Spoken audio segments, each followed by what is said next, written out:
America అధ్యక్ష ఎన్నికల్లో ఎవరు గెలిచినా కూడా సంబరాలు మాత్రం భారత్లోనే జరుగుతున్నాయి. ఎందుకంటే మనం అమెరికా వీసా కోసం అమెరికా యూనివర్సిటీల్లో సీటు కోసం పడిగాపులు పడుతూ ఉంటాం. కానీ ఇప్పుడు మన వాళ్ళు అగ్రదేశాలనే ఏలేస్తున్నారు.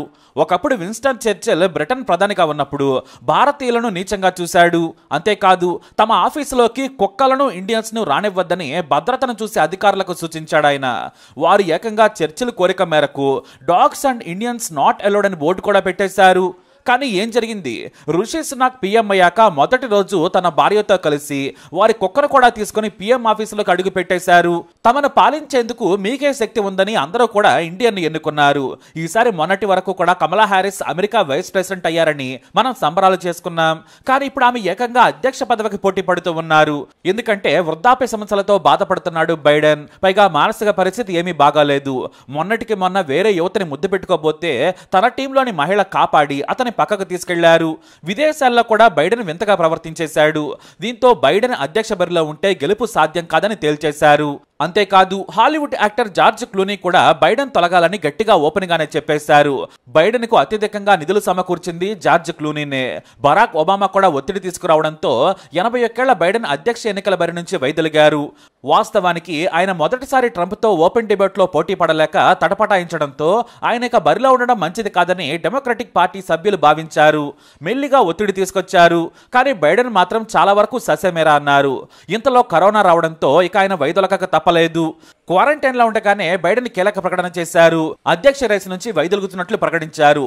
ఉపాధ్యక్షురాలు కమలా హ్యారిస్ కు మద్దతు పలికారు. అయితే ఇటు కమలా హ్యారిస్ తల్లి శ్యామలా గోపాలన్ తమిళనాడుకు చెందినవారు.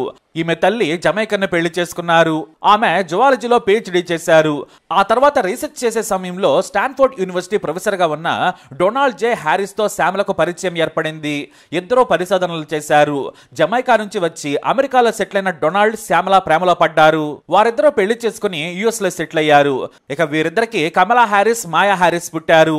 శ్యామలనే తనకు ఇష్టమైన కమలా పేరును భర్తతో కలిపి పెట్టారు. చిన్న కూతురికి తండ్రి ఇష్టంతో పేరు పెట్టారు. అలా కమలా హ్యారిస్ ఆఫ్రికన్ అమెరికన్ అయ్యారు.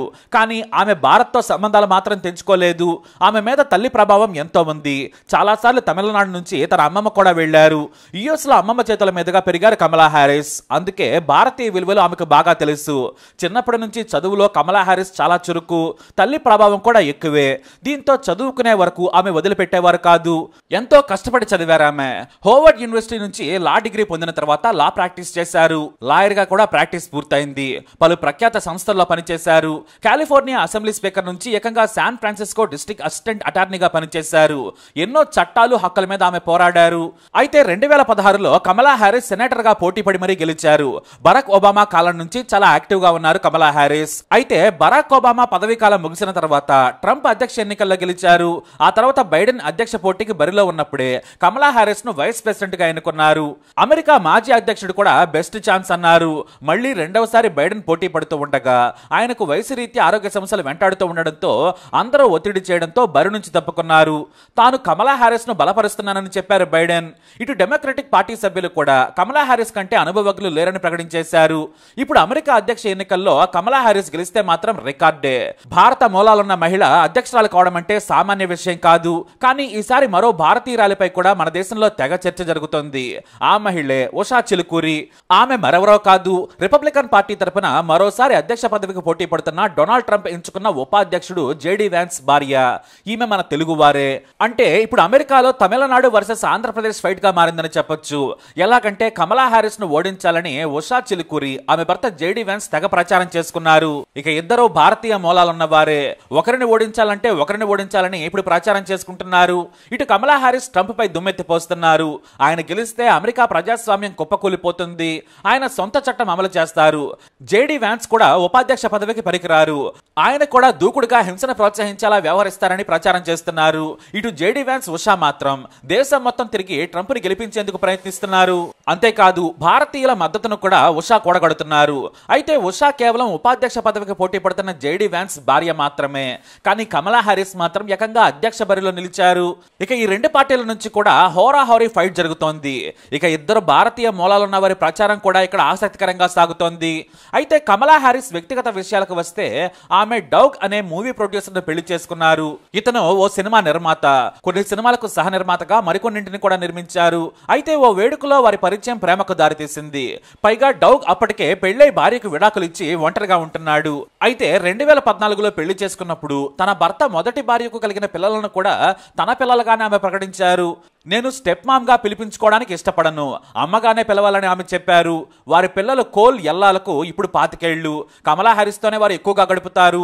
ఇంకా చెప్పాలంటే తమ కన్నతల్లి కంటే కమలా హ్యారిస్ నే ఎక్కువగా ఇష్టపడతారని చెప్పొచ్చు.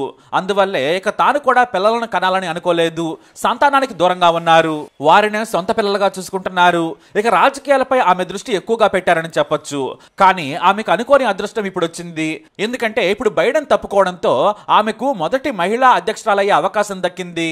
అంటే ఓ రికార్డ్ క్రియేట్ చేయొచ్చు అనమాట. కానీ ఆమె ట్రంప్ను ఓడించగలరా అనేది ఇప్పుడు అమెరికాలో జరుగుతోన్న పెద్ద చర్చ. మామూలుగా అయితే ట్రంప్ పై అమెరికన్లు, మరీ ముఖ్యంగా వలస వచ్చిన వారు ఆఫ్రికన్ అమెరికన్స్ చాలా ఆగ్రహంగా ఉన్నారు. అంతేకాదు కొన్ని దేశాలపై ఆయన తీరు కూడా నచ్చడం లేదు. చైనాను ఆయన ఎదుర్కొనేందుకు అస్సలు ఇష్టపడరు, రాజీ మార్గాన్ని అనుసరిస్తారు. ఈ మధ్య తైవాన్ను తాము కాపాడాలంటే తమకు భారీగా కప్పం కట్టాలని డిమాండ్ చేశాడు. నిస్సిగ్గుగా వ్యవహరించిన ట్రంప్ తీరును ఆ దేశ మీడియా ఏకిపారేసింది. చైనాకు లొంగిపోవాలనుకుంటున్నారని దుయ్యబట్టింది. తైవాన్ అమెరికా నుంచి లక్షల కోట్ల విలువైన ఆయుధాలు కొంటోంది. అయినా కూడా చీప్ గా మాట్లాడేశారు ఆయన. ఇదొకటే కాదు, చాలా విషయాల్లో ఆయన నిర్ణయాలు అమెరికన్స్ కి నచ్చవు. అందుకే ట్రంప్ ను 2020 ఎన్నికల్లో అమెరికన్లు చిత్తుగా ఓడించేశారు. మళ్ళీ ఆయన ఇప్పుడు పోటీకి దిగారు. అయినా కూడా ఎన్నో కోర్టు కేసులు, అవినీతి, మహిళలతో అక్రమ బంధాలు వెంటాడుతూనే ఉన్నాయి. కింది స్థాయి కోర్టులు ఆయన పోటీగా అనర్హుడిగా ప్రకటించాయి. కానీ సుప్రీం కోర్టుకు వెళ్లి అనుమతి తెచ్చుకున్నారు ట్రంప్. అమెరికా ఎన్నికల్లో ఎవరు గెలుస్తారో ఇప్పుడు చెప్పలేని పరిస్థితుల్లో ఉండగానే ఇక్కడ అనూహ్య పరిణామాలు చోటు చేసుకుంటున్నాయి. అందులో ముఖ్యంగా ఒకటి ట్రంప్ పై హత్యాయత్నం, రెండవది వయసు భయపడడంతో బైడెన్ తప్పుకోవడం. ఇప్పుడు ట్రంప్ పై హత్యాయత్నం జరగడంతో భారీగా ఆయనకు మద్దతు పెరిగింది. ట్రంప్ కు బైడెన్ గట్టి పోటీ ఇస్తారనే ప్రచారం జరిగింది. కానీ ఇప్పుడు పరిస్థితులు మారిపోయాయి. ఇప్పుడు కమలా హ్యారిస్ కి కనీసం ప్రచారం కూడా చేసుకునే సమయం లేకపోవడంతో ఆమెకి ఇది నెగిటివ్ గా మారింది. ఆమెను ట్రంప్ సులభంగా ఓడిస్తారనే ప్రచారం జరుగుతోంది. ఎందుకంటే మొదటి నుంచి తానొక విధానంతో ప్రచారం చేసుకుంటూ వెళుతున్నారు. ఈ మధ్య హత్యాయత్నం నుంచి బయటపడడంతో భారీగా ట్రంప్ పై సానుభూతి కూడా పెరిగింది. వీటన్నింటినీ దాటుకొని కమలా హ్యారిస్ ట్రంప్ ను ఓడిస్తారా అనేది చూడాలి. కానీ ప్రస్తుత పరిస్థితుల్లో మాత్రం చాలా కష్టమనే భావన ఉంది. కాకపోతే ఆఫ్రికన్ అమెరికన్స్ సహా వలస వచ్చిన వారంతా కమలా హ్యారిస్ కు మద్దతుగా నిలుస్తున్నారు. మరోవైపు ట్రంప్ ఉపాధ్యక్ష అభ్యర్థి జేడీ వ్యాన్స్, అతని భార్య ఉషా చిలుకూరి కూడా గట్టిగానే ప్రచారం చేస్తున్నారు. ట్రంప్ ని గెలిపించాలని ప్రచారం తీవ్రం చేశారు. ఉషా చిలుకూరి కూడా తన తోటి భారతీయ మూలాలున్న కమలా హ్యారిస్ ను ఓడించేందుకు భారీగా నిధులను కూడా సేకరిస్తున్నారు. అయితే ఇక్కడ ఎవరు గెలిచినా కూడా మన భారతీయులు మాత్రం సంబరాలు చేసుకోవచ్చు. ఎందుకంటే కమలా హ్యారిస్ గెలిస్తే ఏకంగా యుఎస్ ప్రెసిడెంట్ అవుతారు. ఇటు ట్రంప్ గెలిస్తే మన భారతీయ మూలాలున్న ఉషా భర్త జేడీ వ్యాన్స్ వైస్ ప్రెసిడెంట్ అవుతారు. మొత్తానికి బయట దేశంలో కూడా మన వాళ్లే పోటీ పడుతుండడం శుభ పరిణామం.